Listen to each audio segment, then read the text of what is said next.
Hello friends, എല്ലാവർക്കും ഇന്നത്തെ ഒരു പുതിയ വീഡിയോയിലേക്ക് സ്വാഗതം. അപ്പോൾ കുറച്ച് ദിവസമായില്ലേ നമ്മൾ മെർച്ചൻ്റ് നേവിയായിട്ട് റിലേറ്റ് ചെയ്തിട്ടുള്ള കാര്യങ്ങളൊന്നും പറയുന്നില്ല, കോഴ്സസിനെ കുറിച്ചിട്ടൊന്നും പറയുന്നില്ല. അപ്പോൾ ഇന്ന് മെർച്ചൻ്റ് നേവീൻ്റെ കുറച്ച് കാര്യങ്ങൾ പറയാമെന്ന് കരുതി. അതിനു മുന്നേ എൻ്റെ ചാനൽ ആദ്യമായിട്ടാണ് ആരെങ്കിലും കാണുന്നതെങ്കിൽ ചാനൽ ഒന്ന് സബ്സ്ക്രൈബ് ചെയ്യണേ. അതുപോലെ ഇതുവരെ സബ്സ്ക്രൈബ് ചെയ്യാതെ ചാനൽ വീഡിയോസ് കാണുന്ന ആരെങ്കിലും ഉണ്ടെങ്കിൽ അവർ കൂടി ഒന്ന് സബ്സ്ക്രൈബ് ചെയ്യണേ. വീഡിയോസൊക്കെ കണ്ടിട്ട് ഇഷ്ടപ്പെടുകയാണെങ്കിൽ ലൈക്ക് കൂടി ചെയ്യണേ. ഞാൻ എൻ്റെ ഈ ചാനലിൽ മെർച്ചൻ്റ് നേവി റിലേറ്റ് ചെയ്തിട്ടുള്ള കുറച്ച് കാര്യങ്ങളെ കുറിച്ചിട്ട് വീഡിയോസൊക്കെ ചെയ്തിട്ടുണ്ട്. അപ്പോൾ മെർച്ചൻ്റ് നേവിയിലേക്ക് ജോലിക്ക് കയറാൻ ആഗ്രഹിക്കുന്നവരോ അല്ലെങ്കിൽ ആ ഒരു ഡ്രീം, അതായത് മെർച്ചൻ്റ് നേവി ജോലി ചെയ്യണം എന്നൊക്കെ മനസ്സിൽ കരുതി നിൽക്കുന്നവർക്ക് എന്തെങ്കിലും ഡൗട്ടും കാര്യങ്ങളൊക്കെ ഉള്ളതാണെങ്കിൽ ചാനൽ ഒന്ന് കണ്ടു നോക്കും. അതിൽ ഞാൻ കുറച്ച് വീഡിയോസൊക്കെ അപ്ലോഡ് ചെയ്തിട്ടുണ്ട്. അപ്പോൾ ഒരു പ്ലേലിസ്റ്റിൽ ഞാൻ മെർച്ചൻ്റ് നേവി എന്ന് പറഞ്ഞ പ്ലേലിസ്റ്റിൽ സെപ്പറേറ്റ് ഇതൊക്കെ ചെയ്ത് വെച്ചിട്ടുണ്ട്. അപ്പോൾ ആ ഒരു പ്ലേലിസ്റ്റ് നിങ്ങൾക്ക് മറ്റ് വീഡിയോസൊന്നും കാണാൻ താല്പര്യമില്ല, മെർച്ചൻ്റ് നേവിയുടെ വീഡിയോസ് മാത്രമേ കാണണ്ടൂ എന്നുണ്ടെങ്കിൽ ആ ഒരു പ്ലേലിസ്റ്റ് ചെക്ക് ചെയ്ത് നോക്കിയാൽ മതി. അപ്പോൾ നമുക്ക് ഇന്നത്തെ വീഡിയോയിലേക്ക് പോകാം. ഒരു ഷിപ്പിലെ കാര്യങ്ങൾ നമ്മൾ എടുത്തു കഴിഞ്ഞാൽ ഷിപ്പിൽ ഇപ്പോൾ ഓഫീസർ റാങ്ക്, അതായത് ഓഫീസേഴ്സ് ഉണ്ട്, പിന്നെ അതുപോലെ എഞ്ചിൻ ഡിപ്പാർട്ട്മെൻ്റ് ഉണ്ട്, ഡെക്ക് ഡിപ്പാർട്ട്മെൻ്റ് ഉണ്ട്, അതിൽ തന്നെ വൈപ്പേഴ്സ് ഉണ്ട്, ഓയിലേഴ്സ് ഉണ്ട്, മോട്ടർമാൻ ഉണ്ട്. ഇങ്ങനെ കുറേ പോസ്റ്റുകളെ കുറിച്ചിട്ട് നമ്മൾ ഡിസ്കസ് ചെയ്തിട്ടുണ്ട്. പക്ഷേ ഇവരെ കൂടാതെ തന്നെ ഷിപ്പിൽ കുറച്ച് ഇമ്പോർട്ടൻ്റ് റോള് വഹിക്കുന്ന ഒരു ടീം ആൾക്കാർ കൂടിയുണ്ട്. ഒരു ടീം ആൾക്കാരെന്ന് പറയില്ല, ഒരു കാറ്റഗറി കൂടിയുണ്ട്. പക്ഷെ അതിനെക്കുറിച്ച് നമ്മൾ ഇതുവരെ ഡിസ്കസ് ചെയ്തിട്ടില്ല. ഷിപ്പിൽ ഭക്ഷണത്തിൻ്റെ കാര്യങ്ങൾ എങ്ങനെയാണ് നടക്കുന്നത്, എങ്ങനെയാണ് ഈ ഷിപ്പിൽ ജോലി ചെയ്യുന്ന ആൾക്കാർക്ക് ഫുഡ് കിട്ടുന്നത് എന്നൊക്കെ പലർക്കും ഡൗട്ട് ഉണ്ടാകും. നല്ല ഫുഡാണോ കിട്ടുന്നത്? ഫുഡൊക്കെ ലക്ഷറി ആണെന്ന് പലരും കേട്ടിട്ടുണ്ടാവും അല്ലേ? പക്ഷേ ഈ ലക്ഷറി ഫുഡ് ഉണ്ടാക്കി കൊടുക്കുന്നതിൻ്റെ പിന്നിൽ ആരാണ് പ്രവർത്തിക്കുന്നത്? അവർക്കും ഈ ഷിപ്പിൽ ഇമ്പോർട്ടൻ്റ് ആയിട്ടുള്ള റോള് തന്നെയല്ലേ ഉള്ളത്. നമ്മൾ എപ്പോഴും ഓഫീസർ റാങ്ക് അല്ലെങ്കിൽ വൈപ്പർ, ഓയിലർ ഇതിനെക്കുറിച്ചൊക്കെയാണ് ഡിസ്കസ് ചെയ്തിട്ടുള്ളത്. പക്ഷേ ഈ ഒരു ഭക്ഷണം ഉണ്ടാക്കി കൊടുക്കുന്ന ആൾക്കാർ ഒരു ഷിപ്പിൽ എത്രത്തോളം വലിയ റോളാണ് വഹിക്കുന്നത്? കാരണം ഈ മറ്റ് ഓഫീസർ ആയിക്കഴിഞ്ഞാലും ഏത് പോസ്റ്റിലുള്ള ആൾക്കാരായിക്കഴിഞ്ഞാലും അവരുടെ ജോലി കറക്റ്റായിട്ട് നടക്കണമെങ്കിൽ എന്തെങ്കിലും ഭക്ഷണം കഴിക്കണ്ടേ? ഭക്ഷണമൊന്നും കഴിക്കാതെ വെറും സാലറി മാത്രം കിട്ടിയതിനെ കൊണ്ട് ഷിപ്പിൽ ജീവിച്ചു പോകാൻ പറ്റുമോ? ഒരിക്കലും ഇല്ല അല്ലേ? അപ്പോൾ മറ്റ് ജോലിക്കാർക്ക് വേണ്ടിയിട്ട് ഭക്ഷണം പാകം ചെയ്ത് കൊടുക്കുന്നത് അല്ലെങ്കിൽ അത് എല്ലാ ഉത്തരവാദിത്വത്തോടു കൂടി ചെയ്തു കൊടുക്കുന്നത് ഷിപ്പിലെ ചീഫ് കുക്കാണ്. അപ്പോൾ ഇന്ന് നമ്മൾ പറയാൻ പോകുന്നത് ഷിപ്പിൽ ചീഫ് കുക്ക് ആകാൻ വേണ്ടിയിട്ട് എന്താണ് പഠിക്കേണ്ടത് എന്നുള്ളതിനെ കുറിച്ചിട്ടാണ്. ഷിപ്പിൽ ഗാലി ഡിപ്പാർട്ട്മെൻറ്റിലോട്ടേക്ക് പോകാൻ അതിനു മുന്നേ ഗാലി എന്ന് പറഞ്ഞു കഴിഞ്ഞാൽ ഷിപ്പിലെ കിച്ചണാണ്. അപ്പോൾ അവിടെ നിന്നാണല്ലോ ഷിപ്പിലേക്ക് വേണ്ടുന്ന, അതായത് ജോലിക്കാർക്കൊക്കെ വേണ്ടിയിട്ടുള്ള ഭക്ഷണം തയ്യാറാക്കുന്നത് ഈ ഗാലിയിൽ നിന്നാണ്. അപ്പോൾ ഈ ഒരു ഗാലി ഡിപ്പാർട്ട്മെൻറ്റിലേക്ക് ജോലിക്ക് കയറാൻ ആഗ്രഹമുള്ളവരാണ് നിങ്ങളെങ്കിൽ ഈ വീഡിയോ സ്കിപ്പ് ചെയ്യാതെ കണ്ടു നോക്കിക്കോളൂ. ഷിപ്പിലെ ചീഫ് കുക്ക് ആകാൻ വേണ്ടിയിട്ട് സഹായിക്കുന്ന 2 കോഴ്സുകളാണ് CCMCയും അതുപോലെ OCCPയും. ആദ്യം നമുക്ക് CCMC കോഴ്സ് എന്താണെന്ന് അറിയാം. CCMC എന്ന് വെച്ചാൽ certified course in maritime catering.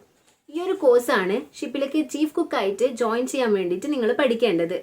അപ്പോൾ ഈ ഒരു കോഴ്സിൻ്റെ ഡ്യൂറേഷൻ എത്രയാണെന്ന് ഡൗട്ട് ഉണ്ടാവും. ഡ്യൂറേഷൻ വരുന്നത് വെറും 6 മാസത്തെ ഒരു കോഴ്സാണിത്. ഇതിൽ ഈ ഒരു കോഴ്സിന് ജോയിൻ ചെയ്യാൻ വേണ്ടിയിട്ട് കുറച്ച് ക്രൈറ്റീരിയകളൊക്കെ പറയുന്നുണ്ട്. അതിൽ ഫസ്റ്റ് വരുന്നത് നിങ്ങൾക്ക് 10ാം ക്ലാസ്സിൽ 40% മാർക്ക് ലഭിച്ചിരിക്കണം. അതുപോലെ ഇംഗ്ലീഷിലും 40% മാർക്ക് ഉണ്ടായിരിക്കണം. പിന്നെ നിങ്ങൾ ഈ ഒരു കോഴ്സിന് ജോയിൻ ചെയ്യുന്ന സമയത്ത് നിങ്ങളുടെ വയസ്സ് 17 തൊട്ടിട്ട് 25 വയസ്സ് വരെ ആയിരിക്കണം. അതായത് 25 വയസ്സ് മാക്സിമം ഉള്ള ഒരാൾക്ക് മാത്രമേ ഈ കോഴ്സ് ജോയിൻ ചെയ്യാൻ സാധിക്കൂ. പിന്നെ വരുന്നത് നിങ്ങൾക്ക് മെഡിക്കൽ ഫിറ്റ്നസ് ഉണ്ടായിരിക്കണം. ഈ ഒരു കോഴ്സ് പഠിക്കാൻ വേണ്ടിയിട്ട് നിങ്ങൾക്ക് വരുന്ന ഫീസ് 1 തൊട്ട് 2 ലക്ഷം വരെയാണ്. ഈ ഒരു വേരിയേഷൻ വരുന്നത് പല ഇൻസ്റ്റിറ്റ്യൂട്ടിനും പല രീതിയിലായിരിക്കും ഫീസ് വരുന്നത്. അപ്പം നോർമലി ആയിട്ട് 1 തൊട്ട് 2 ലക്ഷമാണ് ഈ ഒരു CCMC കോഴ്സ് പഠിക്കാൻ നിങ്ങൾക്ക് ചിലവാകുന്നത്. ഇനി 6 മാസത്തെ ഈ ഒരു കോഴ്സൊക്കെ പഠിച്ചതിന് ശേഷം നിങ്ങൾക്ക് ഷിപ്പിൽ ട്രെയിനി കുക്ക് അല്ലെങ്കിൽ GS ജനറൽ സ്റ്റുവാർഡായിട്ട് ജോയിൻ ചെയ്യാവുന്നതാണ്. പിന്നെ നിങ്ങളുടെ എക്സ്പീരിയൻസും സർവീസും കാര്യങ്ങളൊക്കെ നോക്കിയിട്ട് നിങ്ങൾക്ക് ചീഫ് കുക്ക് എന്ന് പറയുന്ന ഒരു പോസ്റ്റിലേക്ക് ജോലി ചെയ്യാൻ സാധിക്കും. 6 മാസം ട്രെയിനി ആയിട്ട് നിങ്ങളൊരു ഷിപ്പിൽ വർക്ക് ചെയ്ത് എക്സ്പീരിയൻസ് കിട്ടിക്കഴിഞ്ഞാൽ, സർവീസ് കിട്ടിക്കഴിഞ്ഞാൽ നിങ്ങൾക്ക് ചീഫ് കുക്കിന് വേണ്ടിയിട്ടുള്ള COC DG ഷിപ്പിങ്ങിൽ നിന്നും ലഭിക്കുന്നതിനുള്ള എലിജിബിലിറ്റി ആയി. അപ്പോൾ ഇത്രയും കാര്യങ്ങളാണ് നമുക്ക് CCMC എന്ന് പറയുന്ന കോഴ്സിൽ വരുന്നത്. OCCP എന്താണ്? OCCP ഇതൊരു ഓറിയന്റേഷണൽ കോഴ്സാണ്. ഓറിയന്റേഷണൽ കോഴ്സ് ഫോർ കാറ്ററിംഗ് പേഴ്സണൽ. ഈ ഒരു കോഴ്സ് എത്രയാണ് ഡ്യൂറേഷൻ വരുന്നത്? കോഴ്സിൻ്റെ ഡ്യൂറേഷൻ വെറും 12 ദിവസമാണ്. അപ്പോഴും നിങ്ങൾക്കൊരു ഡൗട്ട് ഉണ്ടാകും, 10ാം ക്ലാസ്സോ അല്ലെങ്കിൽ +2 കഴിഞ്ഞിട്ട് വെറും 12 ദിവസം ഈ ഒരു കോഴ്സ് പഠിച്ചിട്ട് ഷിപ്പിലേക്ക് കുക്കായിട്ട് ജോയിൻ ചെയ്യാൻ സാധിക്കുമോ എന്നുള്ളത്. ഇല്ല, നിങ്ങൾ ഈ ഒരു കോഴ്സ് 12 ദിവസത്തെ ഈ ഒരു കോഴ്സ് ചെയ്യുന്നതിന് മുന്നേ കുറച്ച് കാര്യങ്ങളൂടി ചെയ്തിരിക്കണം. ആ കാര്യങ്ങളുണ്ടെങ്കിൽ നിങ്ങൾക്ക് ഈ 12 ദിവസത്തെ കോഴ്സ് കഴിഞ്ഞിട്ട് ഷിപ്പിൽ കുക്കായിട്ട് ജോയിൻ ചെയ്യാവുന്നതാണ്. അതെന്തൊക്കെയാണെന്ന് നോക്കാം. അപ്പോൾ ഞാൻ ഇനി പറയുന്ന കുറച്ച് കോഴ്സിൽ നിങ്ങൾ ഡിഗ്രി ഓർ ഡിപ്ലോമ എടുത്തിരിക്കണം. അതും റെക്കഗ്നൈസ്ഡ് ആയിട്ടും റെപ്യൂട്ടഡ് ആയിട്ടുള്ള ഇൻസ്റ്റിറ്റ്യൂട്ടോ യൂണിവേഴ്സിറ്റിയിൽ നിന്നോ നിന്ന്. ഏതൊക്കെയാണ് ആ കോഴ്സസ് നോക്കാം. Hospitality and hotel administration, hospitality and tourism, hotel management and catering technology, catering and culinary arts. ഇത്രയും കോഴ്സസിൽ നിങ്ങൾക്ക് degree or diploma in a reputed or recognised university ഉണ്ടെങ്കിൽ നിങ്ങൾക്ക് ഈ ഒരു 12 ദിവസത്തെ കോഴ്സ് പഠിച്ചതിന് ശേഷം ഷിപ്പിൽ ഒരു കുക്കായിട്ട് ജോലി ചെയ്യാവുന്നതാണ്. അപ്പോൾ ഈ കോഴ്സ് 12 ദിവസമാണെന്ന് പറഞ്ഞു. ഇനി എത്രയാണ് ഫീസ് വരുന്നത്? 30,000 തൊട്ടിട്ട് 50,000 ആണ് ഈ ഒരു കോഴ്സിൻ്റെ ഫീസ്. അപ്പോൾ ഈ ഒരു 12 ദിവസത്തെ OCCP കോഴ്സ് പഠിച്ചതിന് ശേഷം നിങ്ങൾക്ക് ഡയറക്റ്റ് ചീഫ് കുക്കായിട്ടോ അല്ലെങ്കിൽ അസിസ്റ്റന്റ് കുക്കായിട്ടോ ഷിപ്പിൽ ജോയിൻ ചെയ്യാവുന്നതാണ്.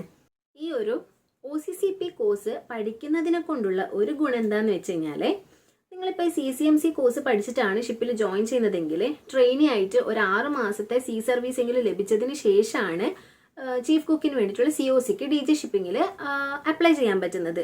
പക്ഷേ OCCP കോഴ്സ് പഠിച്ചിട്ടാണ് ഷിപ്പിൽ ചെയ്യാൻ പോകുന്നതെങ്കിൽ ഷിപ്പിൽ ജോയിൻ ചെയ്യുന്നതിന് മുന്നേ തന്നെ നിങ്ങൾക്ക് COCക്ക് വേണ്ടിയിട്ട് അപ്ലൈ ചെയ്യാവുന്നതാണ്.